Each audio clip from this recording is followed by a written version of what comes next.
Adelante.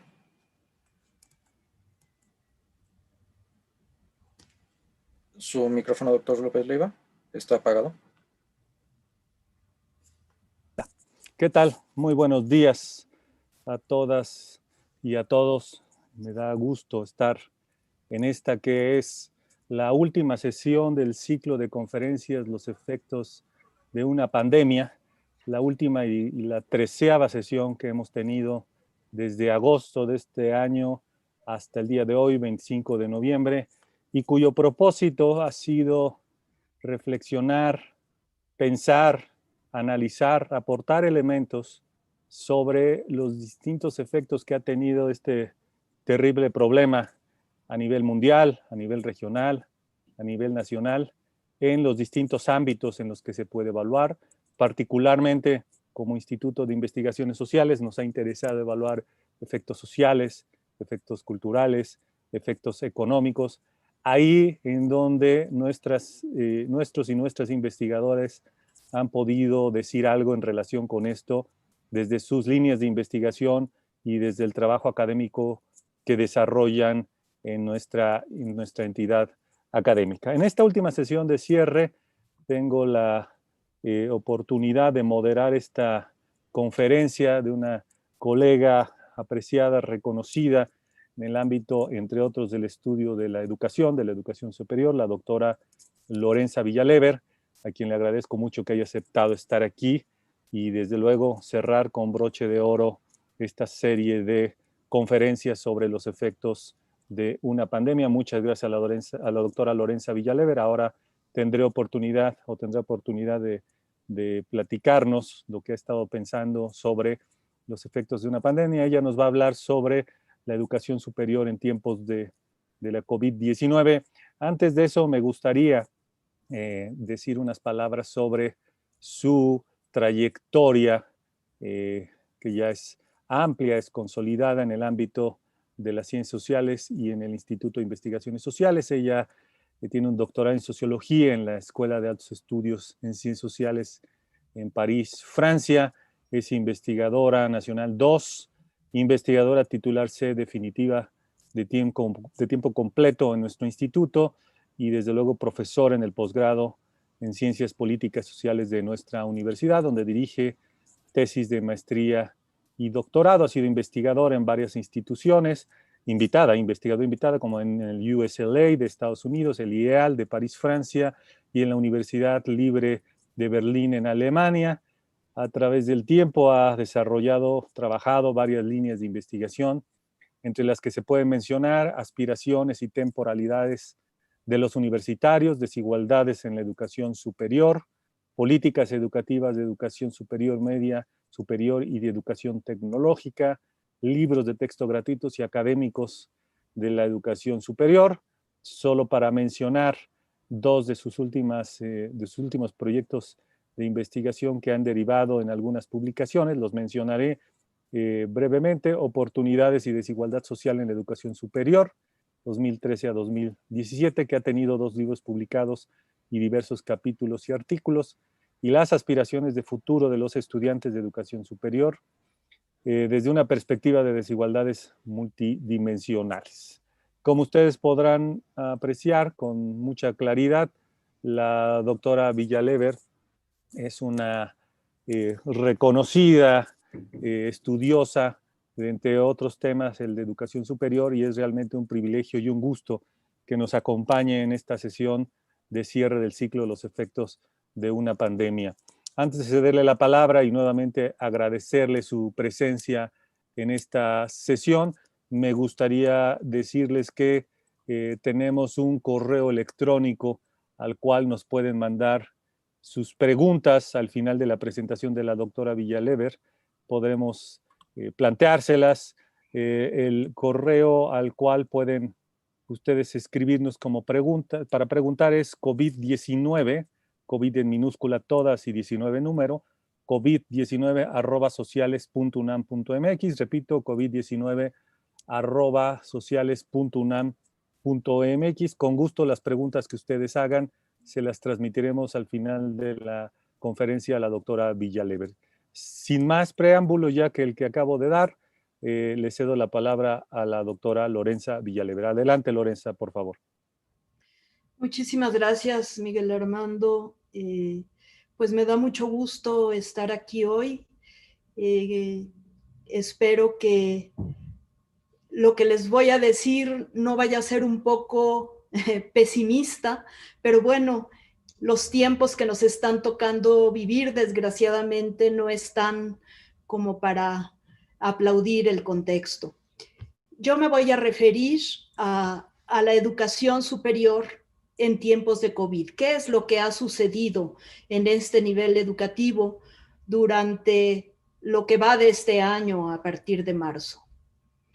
Quisiera decirles que uno de los efectos más visibles e importantes que ha tenido la emergencia por la pandemia de COVID-19 en el mundo es el cierre masivo de las actividades presenciales en todos los niveles educativos en más de 190 países. En mayo de este año, más de 1.200 millones de estudiantes de todos los niveles de enseñanza en todo el mundo ya no pudieron asistir a sus clases en su escuela. Y de ellos, más de 160 millones eran estudiantes de América Latina y el Caribe. La UNESCO y la CEPAL han mostrado que a partir del 10 de marzo de este año se suspendieron las clases presenciales a nivel nacional y que el número de estudiantes afectados alcanzó la cifra más alta en abril.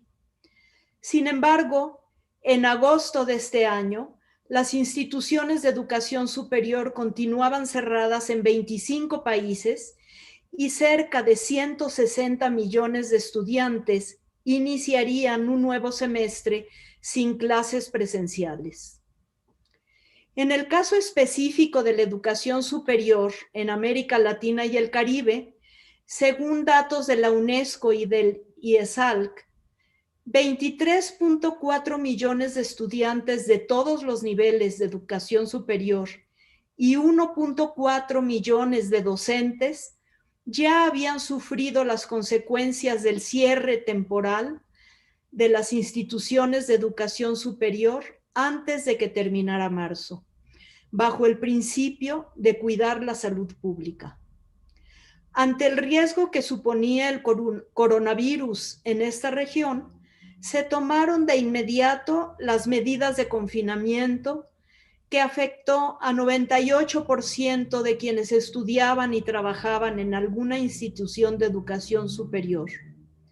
Y esta afectación se ha dado sin tener una certeza de cuándo se podrá regresar. Así, la suspensión obligatoria de las clases en todos los niveles educativos y el confinamiento en casa, tanto de estudiantes como de profesores y de otros trabajadores, ha puesto en marcha un conjunto de recursos de educación orientados a mantener la continuidad de los cursos. En ese contexto, las instituciones de educación superior han debido hacer frente a una serie de dificultades relacionadas principalmente con tres ámbitos: el tecnológico, el pedagógico y el financiero. A continuación iremos analizando cada uno, poniendo énfasis en las desigualdades que sus respuestas pudieron haber producido o profundizado. Las preguntas que intentaré responder con esta presentación son tres. ¿Cómo han sido afectados por la contingencia sanitaria por COVID-19 la educación superior y sus actores? ¿Cuáles son los desafíos que la pandemia ha planteado a este sector educativo? ¿Se acrecentaron las desigualdades existentes en la educación superior por el COVID-19? Aunque aún no sabemos cuál será el resultado final de esta pandemia en términos de equidad y calidad educativa, es claro que las instituciones de educación superior se han visto enfrentadas a tomar una serie de medidas urgentes para responder a las acciones de prevención diseñadas por los gobiernos, al tiempo que buscan formas de orientar a profesores y estudiantes sobre el uso de la infraestructura informática y tecnológica que les permita continuar con sus actividades académicas a distancia. Este tránsito obligado de la educación universitaria presencial y escolarizada a modalidades no presenciales puso de manifiesto las debilidades y fortalezas del sector universitario en relación con las necesidades institucionales de infraestructura, particularmente con la transformación e implementación de la enseñanza no presencial. Para tener una magnitud de esta transición, diremos que en México la pandemia ha impactado a 4.7 millones de estudiantes, a 429,495 docentes, a 188,646 trabajadores no docentes, a 6,404 planteles, a 2,455 instituciones de educación superior pública y a 3,949 instituciones de educación superior particulares o privadas. Es decir, la magnitud es enorme. Desde que inició la pandemia, se han hecho diversas investigaciones y aplicado cuestionarios para conocer los impactos de la misma en el ámbito de la educación superior. 4 me ayudaron en esta presentación, a preparar esta presentación. La encuesta de la International Association of Universities, que indagó sobre las tendencias de la educación superior mundial en el contexto de la pandemia por la crisis del COVID-19. Una encuesta a profesores de la UNAM, cuyos resultados se publicaron en la revista digital universitaria. Otra realizada por la Secretaría de Educación Pública en conjunto con la Asociación Nacional de Universidades e Instituciones de Educación Superior a 138 instituciones de educación superior mexicanas para conocer qué acciones se están realizando para mantener los servicios educativos durante la contingencia. Y finalmente, la encuesta nacional sobre disponibilidad y uso de tecnologías de la información en los hogares, la ENDUTI. La información de mi presentación está organizada de la siguiente manera. Primero, voy a presentar el impacto de la pandemia en un brusco cambio. La educación no presencial ha sustituido a la presencial. En un segundo momento, se aborda el contexto socioeconómico y la disminución de la matrícula universitaria. En tercer lugar, se trabaja sobre los retos tecnológicos y pedagógicos que han supuesto este cambio. Y finalmente voy a presentar algunas reflexiones y propuestas. El inicio de las medidas de emergencia sanitaria para hacer frente a la pandemia, como todos sabemos, no pudo ser planeada, pero en todo momento se consideró que la utilización de las tecnologías de la información y la comunicación eran la única manera de asegurar la continuidad de los cursos. Eso significó que hubiera enormes diferencias en su implementación, si se piensa en que hubo condiciones tecnológicas y de conectividad requeridas muy dispares, tanto en los hogares como en las instituciones de educación superior.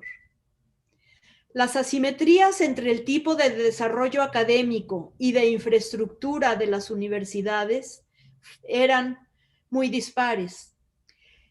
Hubo distintos porcentajes de cobertura de la modalidad de educación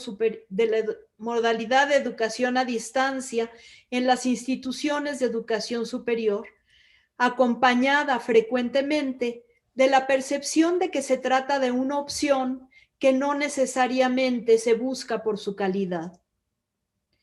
Distintos niveles de competencia de profesores y estudiantes para usar los recursos tecnológicos disponibles para dar y recibir clases, sobre todo cuando de la noche a la mañana se debió convertir la sesión presencial en una virtual sin modificar prácticamente nada o casi nada. Todo esto puso de manifiesto los problemas a las que se enfrentan las instituciones de educación superior, los profesores, los estudiantes, así como las altas probabilidades de que la equidad y la calidad de los aprendizajes que podrían darse en la coyuntura actual estén signados por la desigualdad. Eso sin contar otras situaciones como el impacto socioemocional de la pandemia, el impacto laboral y económico, así como el que tendrá en el sistema de educación superior en su conjunto. Es por ello que al referirnos a la continuidad que vivimos, debiéramos mejor hablar de educación a distancia de emergencia, contraponiéndola así a las capacidades y recursos que habría exigido una educación superior a distancia óptima y con tiempo para estar bien planeada. La crisis provocada por la llegada de la pandemia de COVID-19 ha puesto de manifiesto la enorme brecha digital que existe en el mundo y también en México, donde buena parte de las familias de nuestro país no tiene el acceso deseado a las tecnologías mínimas necesarias y disponibles en la actualidad. La brecha digital en el campo educativo refleja grandes desigualdades que se agudizan en el ámbito de la educación superior, porque el uso de las tecnologías de la información y la comunicación depende del acceso a ellas, acceso que está muy vinculado a la capacidad económica de cada familia y de cada institución.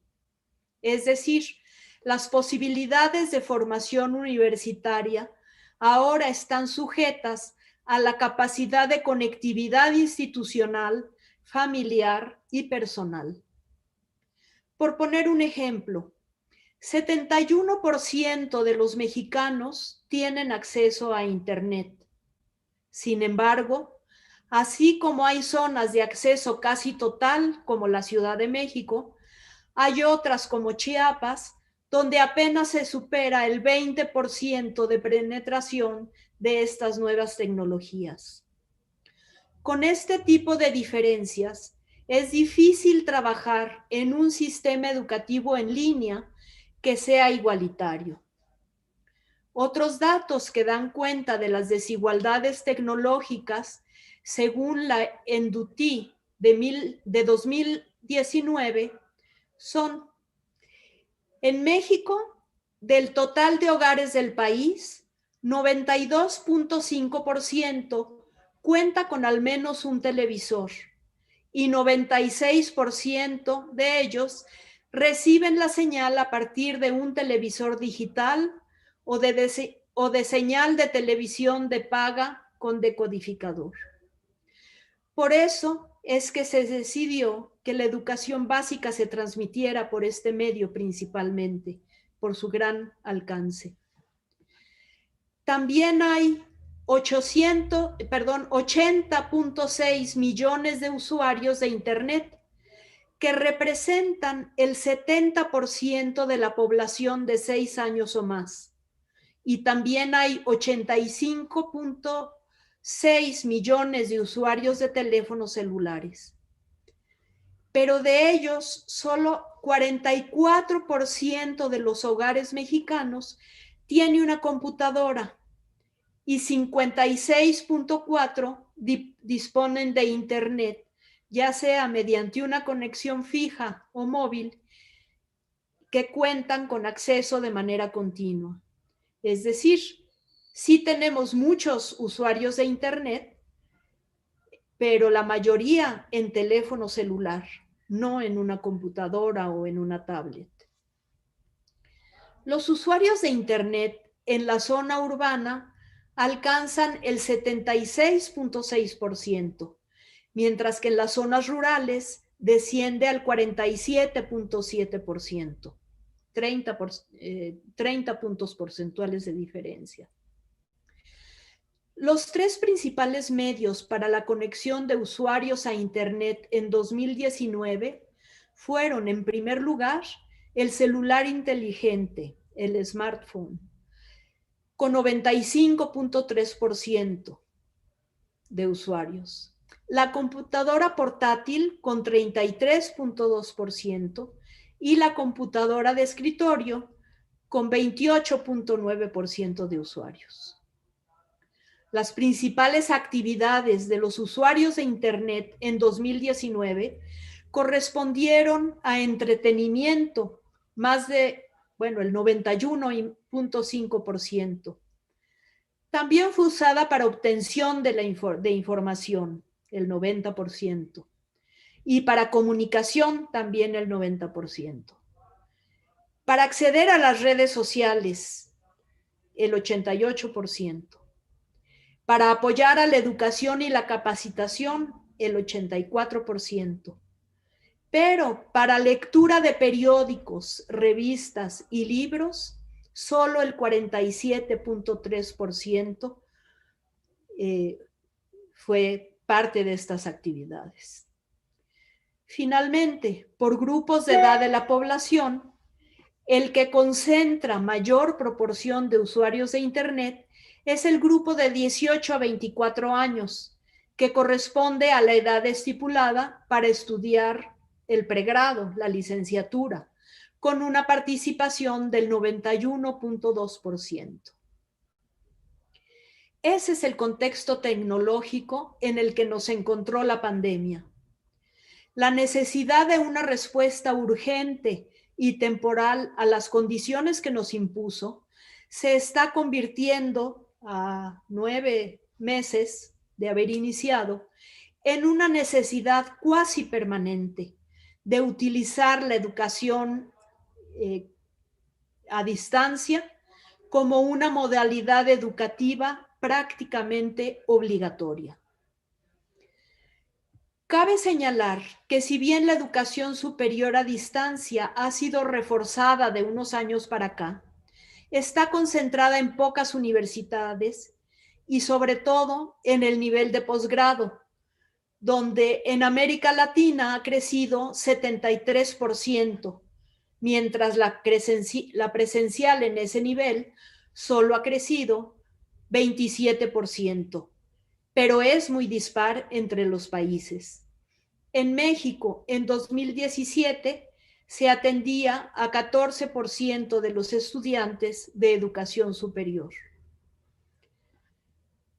No hay claridad del tiempo que va a durar este confinamiento, ni de cuándo se podrá regresar a la universidad. Bueno, hoy están diciendo que al parecer muy pronto, ojalá. A pesar de que se habla de que muy pronto vamos a contar con una vacuna. El reto al que nos enfrentamos quienes trabajamos o estudiamos en una institución de educación superior es que si tarda más de lo esperado, los problemas se agudicen y baje el entusiasmo inicial para incorporar las actividades a las que no estábamos acostumbrados a realizar en la cotidianeidad, las actividades virtuales. Es por ello que es tan importante reforzar la virtualidad en la enseñanza y el aprendizaje colaborativo en línea. Asimismo, dada la configuración del uso de las tecnologías en el país, habría que indagar si no es más conveniente en futuros planes de contingencia centrar los esfuerzos en soluciones tecnológicas orientadas a los dispositivos móviles o en todo caso a una estrategia mixta con objeto de facilitar a un mayor número de profesores y estudiantes, usuarios activos de Internet, que continúen con sus actividades académicas y sus estudios universitarios.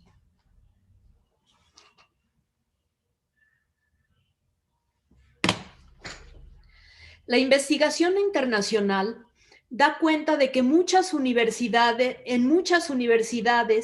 se ha sufrido un impacto importante a la baja en la inscripción de estudiantes nacionales e internacionales, principalmente en las instituciones de educación superior privadas. Para lo cual estas instituciones han implementado acciones orientadas a mitigar los efectos de la crisis, principalmente para continuar con el trabajo de formación académica con los estudiantes. En el contexto de la pandemia actual y de sus efectos en la economía familiar, muchos jóvenes han interrumpido sus estudios. En México, hay estimaciones de que la matrícula de las universidades e instituciones de educación superior del país tendrán un descenso de entre el 10 y el 30% de su matrícula. Además, hay estimaciones de que otro 16% de jóvenes en edad de ingresar a la educación superior no lo hizo ya en este semestre. Muchas instituciones privadas de paga, donde se atiende a 1.5 millones de estudiantes aquí en México, es decir, al 33% del total de la matrícula universitaria en nuestro país, han propuesto descuentos de hasta el 20% a su matrícula. Otras han dado facilidades de pagos, otras más se han acercado a padres de familia con problemas económicos para encontrar estrategias que permitan que sus hijos permanezcan dentro de la institución bajo diferentes esquemas de apoyo frente al pago de cuotas. Pero el problema va más allá de estas medidas, porque si solo el 10% de estos estudiantes migrara a la educación pública, estaríamos hablando de cerca de 75,000 estudiantes en busca de un espacio en el sistema universitario público, cuya capacidad de público es cuya capacidad de cupo es una gran limitante. En México, junto con la crisis de salud, llegó la pérdida de empleo y la reducción de los sueldos que están ligados a la deserción escolar en el nivel superior. Esto puede tener como resultado una disminución en las probabilidades de que regresen a estudiar cuando termine la pandemia, si no cuentan con apoyos estudiantes y si no se diversifican las trayectorias sin comprometer la calidad de su formación como profesionistas. La educación superior está asociada con el desarrollo de un país. Si los estudiantes no pueden regresar pronto a las universidades, el impacto podría derivar en la escasez de profesionistas, lo que puede tener consecuencias lamentables en el crecimiento de México, pues el conocimiento y los cuadros profesionales formados en las instituciones de educación superior es lo que permite el funcionamiento de los diversos ámbitos en los que se mueve el país. Para atender los retos tecnológicos y pedagógicos de la educación en línea, es necesario pasar de un uso meramente técnico de las tecnologías de la información y la comunicación a otro que permita que su uso se convierta en un manejo de herramientas pedagógicamente útiles, es decir, que se piensen como tecnologías para el aprendizaje y para el conocimiento.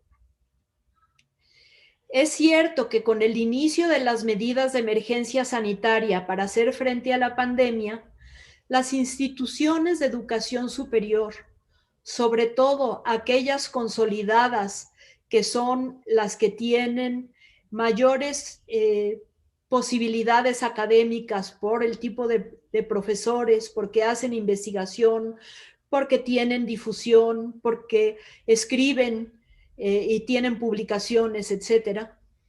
En estas instituciones se migró en muy poco tiempo de las clases presenciales a las clases a distancia, virtuales o a la educación a distancia de emergencia, como les decía en un principio. Para lo cual algunas tomaron como estrategia hacer convenios con empresas de servicios de Internet para que los alumnos pudieran acceder en mejores condiciones a la conectividad y de esta forma poder tomar clases.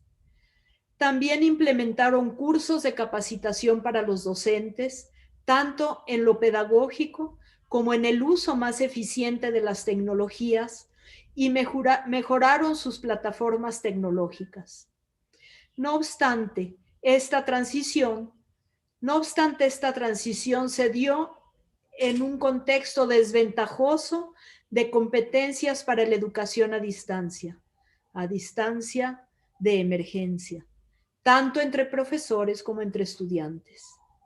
El repentino ingreso generalizado por parte de los docentes a esta modalidad tuvo un grado importante de complejidad tecnológica y pedagógica por las variadas opciones que existen y por la curva tan pronunciada de aprendizaje que debió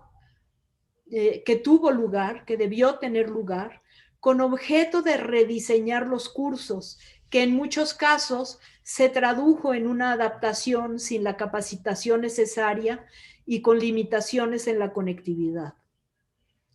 Por su parte, los estudiantes se enfrentaron a la necesidad de autorregularse y de disciplinarse para llevar con éxito su programa educativo, lo que en muchos casos no lograron, pues no cuentan necesariamente con la madurez y con la autonomía requeridas.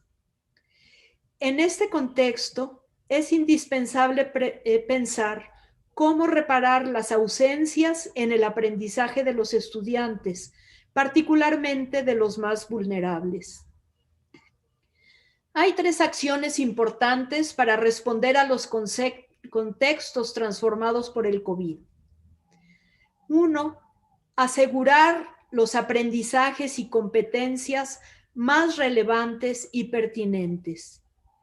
Para decidir cuáles son los aprendizajes prioritarios y cómo adaptarlos a la situación de pandemia y crisis económica que se vive, se deben de tomar en cuenta diversos factores.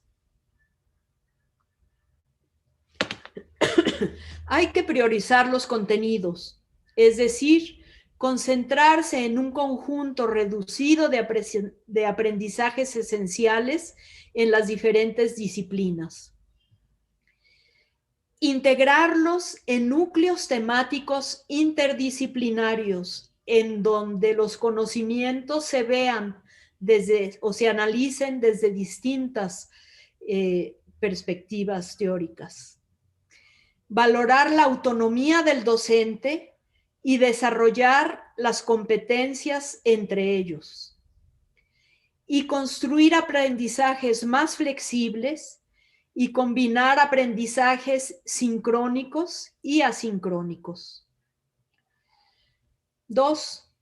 Propiciar el aprendizaje autónomo, que además contemple el cuidado de sí mismo y de otros, así como competencias de salud, que vemos que en momentos de crisis sanitaria son fundamentales. Y 3, atender de manera prioritaria las competencias socioemocionales y de resiliencia, pues con el confinamiento, los estudiantes, aunque también los docentes, debieron reorganizar su vida cotidiana en situaciones familiares no siempre favorables. También perdieron los estudiantes las rutinas de socialización propias de la experiencia universitaria, así como programas de nivelación y de apoyo para los jóvenes con vulnerabilidades académicas. Se ha documentado que durante la pandemia, los eventos de ansiedad y de depresión entre los distintos actores de la educación superior, profesores, alumnos, trabajadores, han sido frecuentes como resultados de la crisis sanitaria. Aunque por el momento es difícil saber cuál es el impacto de esta crisis, es claro que habrá una profundización de las desigualdades en torno a diversos temas o ámbitos. En torno a los logros de aprendizaje, debido al acceso desigual a la conectividad, a los medios de comunicación, léase radio, televisión, teléfono, tablet o computadora, que permiten distintas oportunidades y distintas maneras de acercarse al conocimiento, a los materiales educativos y a instituciones de buena calidad. La masificación de la conectividad en los últimos años, sobre todo con base en el Internet móvil y en el aumento de la cantidad de dispositivos digitales accesibles, ha permitido implementar políticas orientadas a la formación de habilidades digitales de las y los estudiantes y docentes. No obstante, hay desigualdades para poder aprovechar la digitalización. En este sentido, las instituciones educativas y el gobierno deben estar conscientes de que el uso de las tecnologías no debe de ser una opción o un adorno, entre comillas, sino que necesitan convertirse en componentes fundamentales de los programas de formación y de profesionalización en educación para los docentes y de los recursos dispuestos o disponibles para los estudiantes. En educación en línea, la literatura sugiere que el número óptimo de estudiantes por grupo, que varía dependiendo del nivel educativo, de los objetivos del currículo y de las habilidades y experiencia en el uso de las TIC por parte de los docentes y de los estudiantes, debe de ser tomado en cuenta. Pero es necesario tener claro que no es lo mismo enseñar a estudiantes de bachillerato que de licenciatura o de posgrado, principalmente porque la autonomía para el aprendizaje, el nivel de conocimientos previos y el dominio de habilidades es diferente. También lo son la estructura y el nivel de profundidad de los planes y programas de estudio, los métodos de enseñanza y el número de estudiantes por grupo. En licenciatura, la mayoría de los grupos, sobre todo de los semestres iniciales, son de 40 estudiantes o más. Y hay profesores que tienen más de 4 grupos, es decir, atienden a un número muy grande de alumnos, lo que los coloca en una situación particularmente difícil para desarrollar actividades educativas no presenciales de manera satisfactoria. Es importante tratar de lograr un tamaño de clase que logre un balance adecuado de interacción en el curso, ni tan grande que los estudiantes se sientan perdidos y desconectados, ni tan pequeño que haya muy pocas oportunidades de interacción. Contrario a lo que muchas veces se piensa, la educación en línea requiere más carga de trabajo por parte del docente comparada con la educación tradicional y por lo menos 14% más de tiempo, más de inversión de tiempo. Esto lo dicen quienes han investigado sobre el tema. Si tenemos un largo periodo de confinamiento que dificulta las actividades presenciales, es decir, un largo periodo enfrente de nosotros, es muy probable que haya un retraimiento de la demanda a corto plazo en educación superior, pues mientras la pandemia exija el mantenimiento de las condiciones actuales, habrá un número de estudiantes que no regresarán a la universidad. Esto tiene de fondo varias razones. La primera es la económica. Se esperan mayores tasas de desempleo y en esa medida dificultades financieras en las familias.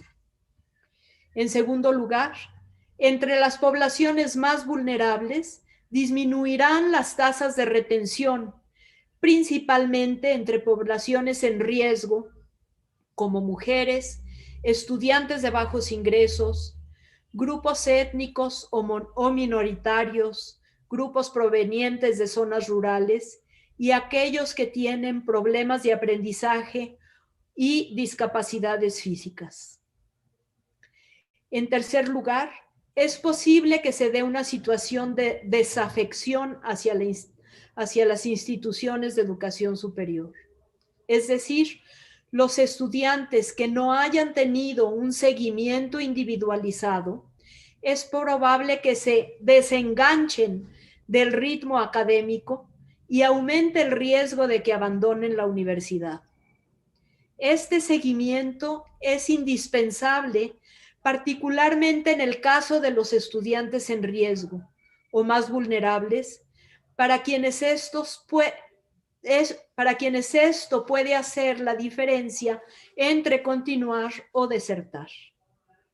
En cuarto lugar, puede haber un aumento en la demanda de educación superior cuando termine la crisis, sobre todo en las universidades públicas y gratuitas. Este repunte se podría deber a factores exógenos a las instituciones de educación superior, que se relaciona más bien con la necesidad de tener un refugio, entre comillas, en un contexto de depresión económica. Muchos jóvenes solicitarán acceso a la educación superior, sobre todo a las públicas, para desde ahí hacer frente al desempleo. Asimismo, las instituciones de educación superior públicas deberán seguramente enfrentarán recortes presupuestales derivados del contexto de crisis económica concomitante a la pandemia. Las privadas concebidas como empresas y de baja calidad son las que tendrán más dificultades para subsistir. Es decir, habrá una fuerte competencia entre las instituciones de educación superior por atraer estudiantes, lo que quizá, sin embargo, tenga el beneficio de que las privadas se vean forzadas a bajar sus costos y estas, como las públicas, deban trabajar para mejorar su calidad. En todo caso, se puede esperar que muchas instituciones de educación superior deban fortalecer los programas en línea para que dejen de ser programas de educación a distancia de emergencia. Pensando en el regreso a las actividades presenciales en las instituciones de educación superior, es necesario tener presentes varias cosas.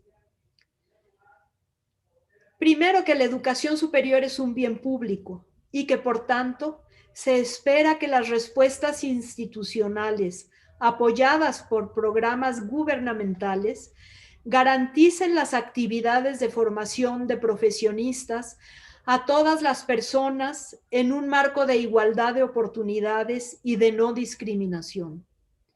Para ello, el Estado deberá cumplir con su función obligatoria de financiar y propiciar un entorno político que, con respeto de la autonomía universitaria, permita condiciones para que las instituciones de educación superior avancen en calidad y equidad. Eso significa que no se deje atrás a ningún estudiante. La crisis impacta de distintas maneras a los diferentes perfiles de estudiantes, lo que redunda en la profundización de las desigualdades existentes y en la generación de otras nuevas. Por ello es fundamental atender las necesidades pedagógicas, económicas y emocionales de los estudiantes con dificultades para continuar sus estudios en modalidades no tradicionales.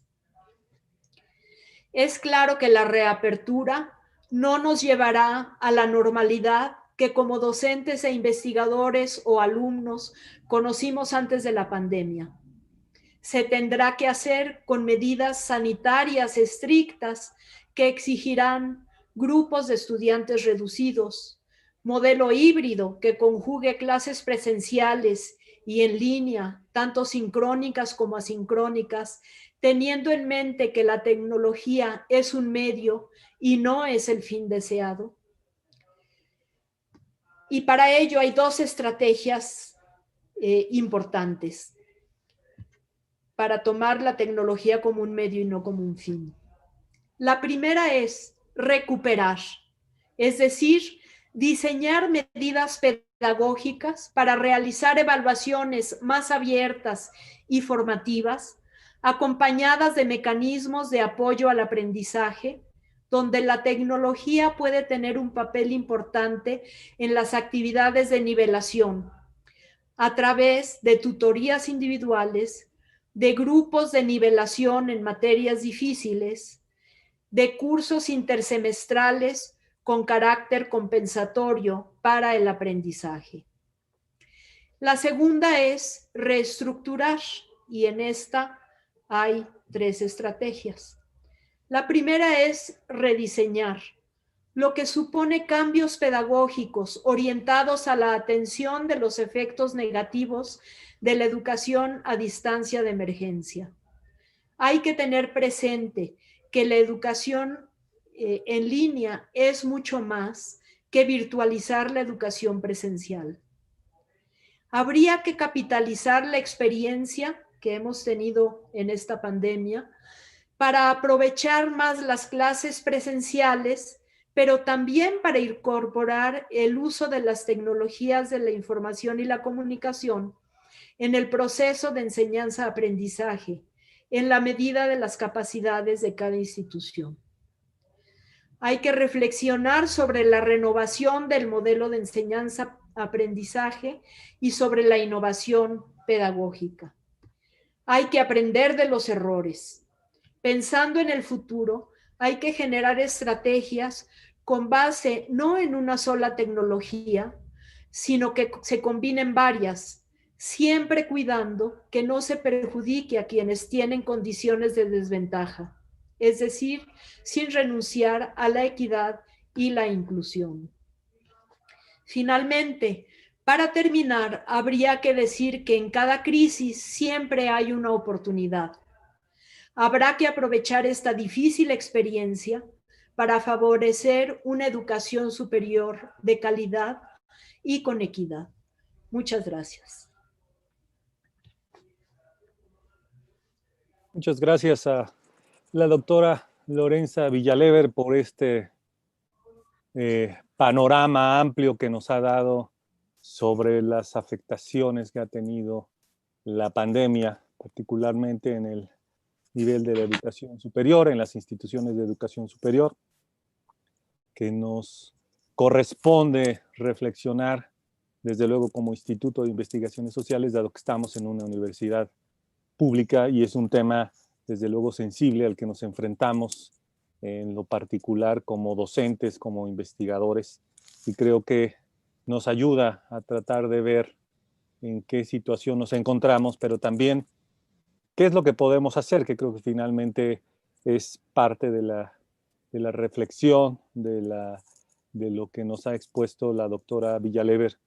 Yo quisiera hacer una pregunta a reserva de que veamos si nos ha llegado alguna más en el correo covid19@sociales.unam.mx, que tiene que ver justamente con las estrategias que platicaba casi al final de su intervención la doctora Villalever, y está relacionada, digamos, con las capacidades institucionales de las distintas instituciones de educación superior. Creo que es muy claro y me parece que la doctora Villalever lo sabrá mejor que yo, que la Universidad Nacional Autónoma de México tiene, digamos, ciertas capacidades instaladas, cierta infraestructura, digamos, cierto background, una especie de conocimiento sobre educación a distancia, aunque ya nos has aclarado, Lorenza, que no es lo mismo la educación a distancia que la estamos ahora, en la que estamos ahora, que es propiamente de emergencia, que no contiene ni los mismos elementos didácticos ni pedagógicos. Digamos, para hacer una comparación quizás un poco esquemática, no sé si burda, no es lo mismo lo que tenemos en esta universidad, que con las limitaciones que pueda haber, digamos, no son pocas cosas las que tenemos en términos de capacidades en general, recursos humanos, infraestructura, y lo que puede ocurrir con muchas universidades estatales. No entraré propiamente en el ámbito de las universidades privadas, que quizás sea materia de otro, digamos, de otro tipo de discusión o de otro tipo de abordaje. Aunque es, como bien dijo la doctora Villalegre, pues la matrícula de esas universidades pues no es propiamente menor, pero digamos se procesa para una lógica distinta. Mi punto aquí es si esas capacidades institucionales, que son diversas, me parece a mí, a reserva de que me digas lo contrario, podrían posibilitar adoptar esas estrategias de las que hablabas. Es decir, se necesita no solamente recursos, y ahí nos has dicho que probablemente tengamos algún tipo de recortes, entonces el panorama no es muy bueno.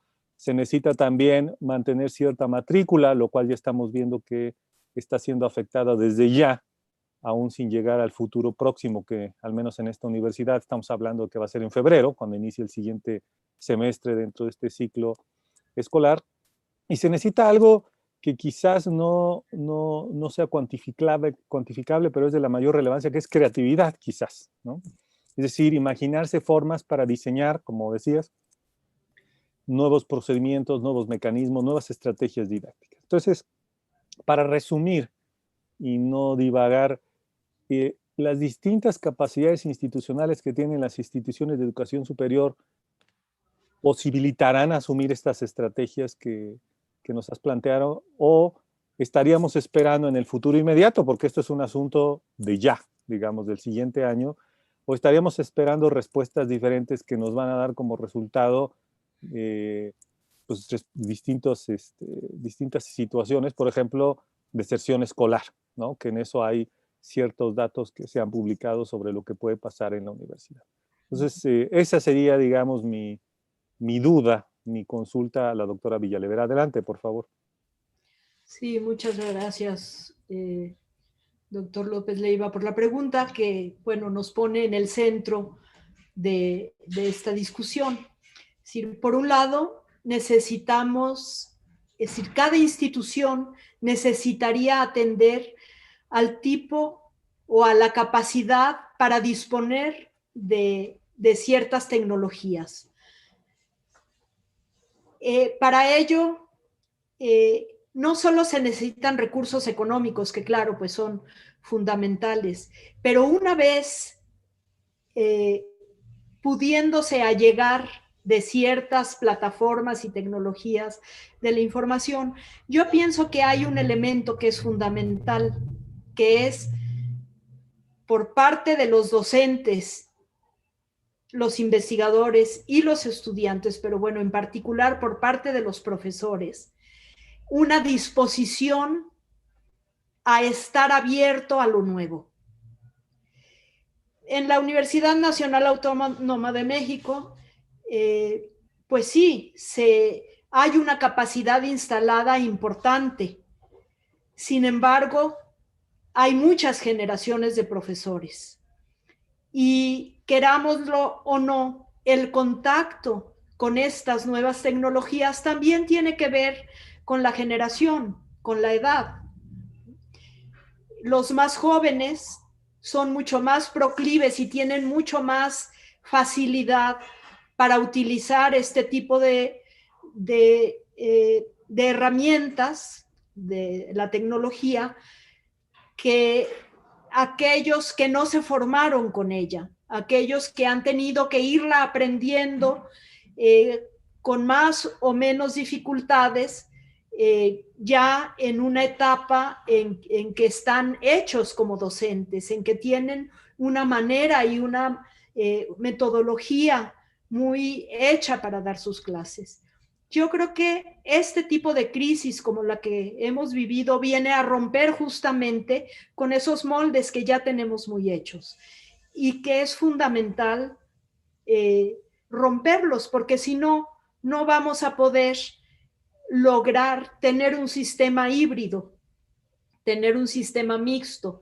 ¿Por qué la insistencia en el sistema mixto? Bueno, año tras año nos damos cuenta cuando aparecen los resultados de las diversas instituciones de educación superior sobre el número de estudiantes admitidos, que hay muchos que no lo han sido. Por falta de capacidad física, por falta de cupos. Una manera que, en la que se ha querido subsanar esta situación es a partir de la educación en línea, llámesele a distancia, en línea, etcétera, que tienen características distintas. Pero el hecho, bueno, por un lado la novedad, que ya no es tanta, pero el hecho de que se tenga la idea de que no existe ni toda la infraestructura, ni toda la capacitación necesaria para los docentes, da la idea de que es una educación que no es tan buena, que es mejor la presencial. Y yo creo que es algo contra lo que deberíamos luchar. Y es algo que supone una disposición, que supone actitudes de apertura ante lo nuevo. Pero también supone no una adaptación como lo hemos tenido que, que hacer ahora de manera muy rápida para responder a la inmediatez de la situación, sino que supone una planeación y un trabajo de los colegios de profesores muy importante para poder hacer los nuevos currícula de educación en línea o de educación virtual de la manera más adecuada. Entonces sí es un reto muy grande, no supone solamente tener acceso a las tecnologías, sino que supone muy principalmente tener la disposición y la capacitación para usarlas en todas sus posibilidades. Eso es lo que podría decir al respecto. Bueno, muchas gracias, doctora Villalever. Quiero aprovechar, Lorenza, para hacerte otra pregunta, que en realidad creo que contestaste una parte de esa pregunta que estaba considerando hacerte, es decir, pensando en nuestra universidad. Desde luego, la pregunta anterior pensaba en el conjunto de instituciones de educación superior que nos hemos visto afectados por esta situación que has explicado muy bien en tu presentación. Pensando en nuestra universidad, tú acabas de decir que se necesitan dos cosas. Una es capacitación. Creo que hemos entrado al mundo del Zoom y de las plataformas virtuales prácticamente sin saber cómo usarlas, y las hemos medianamente sabido cómo usarlas con la práctica, con la práctica cotidiana. De hecho, a pesar de que uno lo usa frecuentemente, todavía pasan cosas como la que me ocurrió ahora al principio, que el micrófono se le olvida a uno activarlo. Es decir, es un problema de uso y de práctica. Y además digamos, de la capacitación, bueno, ese es un ámbito de posible capacitación. Hablas de algo que es muy interesante, que es que debe haber un ánimo o una disposición a la apertura a otras formas, digamos, de impartir clase, de la docencia, ¿no? Incluso yo diría de interactuar con las y los alumnos, que eso no es un asunto menor, y tú y yo, que lo hemos platicado en otros momentos de otra manera, hemos visto que eso es muy importante, la manera como se crean ahora otros códigos de comunicación con las y los alumnos. Pero justamente, hablando del alumnado, te quiero preguntar, tú ahora planteaste lo que se podría hacer con los profesores, que desde luego somos una parte importante de este proceso en el que nos desarrollamos en las universidades. Hacemos docencia, hacemos investigación, y la docencia es una parte fundamental. Pero el otro punto es, en estas condiciones que has planteado de desigualdad, particularmente en el alumnado, en los y las alumnas, que de alguna manera se han acentuado por razones de condiciones económicas, porque han perdido el empleo, o por su propia imposibilidad para conectarse a Internet en ciertas regiones. Mi pregunta es, ¿qué tendría que hacer si tú quieres esta universidad o las instituciones en general, si lo piensas de manera más abierta, para aminorar los efectos que tiene la pandemia en términos de, para decirlo con claridad, pues de que continúen con sus estudios? Ese es un problema, desde luego, lo entiendo bien, que no le toca solamente a las universidades. Es decir, va más allá porque depende de condiciones particularmente económicas y sociales. Esta universidad ha hecho varias cosas, entre ellos ha creado esto que le llaman, me parece, kioscos de internet, en donde los alumnos pueden acudir a facultades y escuelas que están cercanas, que no necesariamente son las suyas, y pueden tener por préstamo una computadora y acceso a internet, que como tú bien sabes y lo has dicho, pues no es un dato menor. Pero es una de las cosas que se puede hacer. Pero ¿qué otras cosas piensas tú que se deben incentivar y promover en el futuro próximo para disminuir el daño que de alguna manera pues se ha ocasionado con los efectos que ha tenido esta pandemia? Mira, yo creo que salvaguardando el acceso, porque bueno, sin acceso a las tecnologías y al Internet, pues es muy difícil, ¿no? Pero entonces, partiendo de que se mejoren las posibilidades de tener acceso tanto a computadoras como a Internet y a distintas plataformas, yo creo que desde la universidad, desde la docencia, hay muchas cosas que hacer. Por ejemplo, un tema que preocupa muchísimo a los profesores es la evaluación. ¿Cómo vamos a evaluar los conocimientos? Si no estamos viendo a los estudiantes, si no sabemos si para responder la prueba tienen el libro al lado, si no sabemos si alguien les está soplando en la silla de junto, puesto que pues no los vemos, ¿no?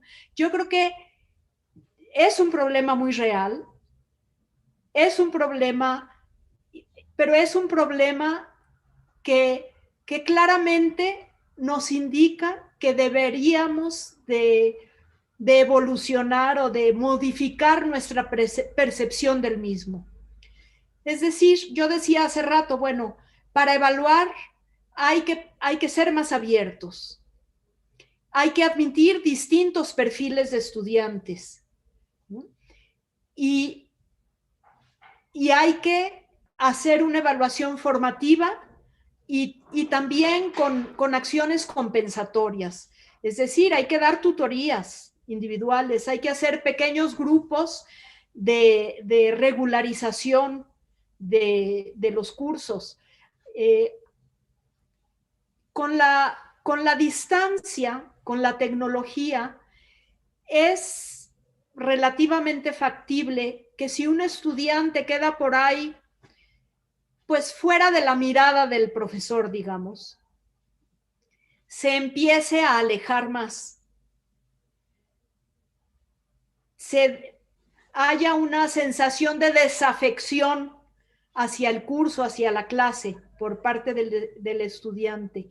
Y eso hay que evitarlo a toda costa. Por eso es tan importante el seguimiento individual. Y por eso este tipo de educación o de enseñanza a distancia supone mucho más trabajo. Porque para tener el contacto individualizado tienes que revisar el trabajo de cada uno y tienes que mandarle los comentarios en tiempo y forma, porque si te tardas un mes, ya la retroalimentación no funcionó. Tiene que ser en tiempo y forma. Entonces sí aumenta significativamente el tiempo de atención a los estudiantes. Es este tipo de cosas de las que tendríamos que echar mano, pero también hay otra que es muy importante, que es el acceso a materiales y a bibliografía en línea.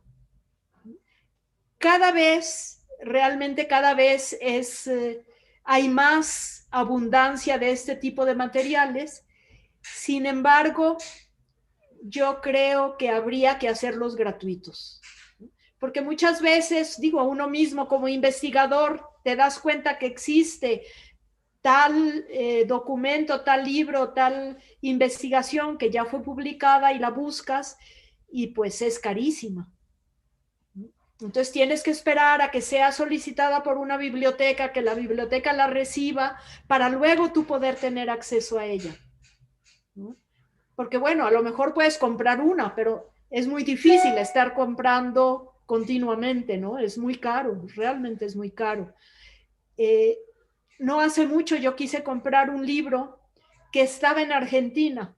El libro costaba 350 pesos, pero el envío por Amazon me costaba 1,300 pesos.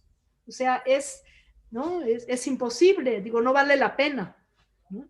Entonces, es ese tipo de cosas que si se pudieran hacer a nivel institucional, pues sería mucho más fácil.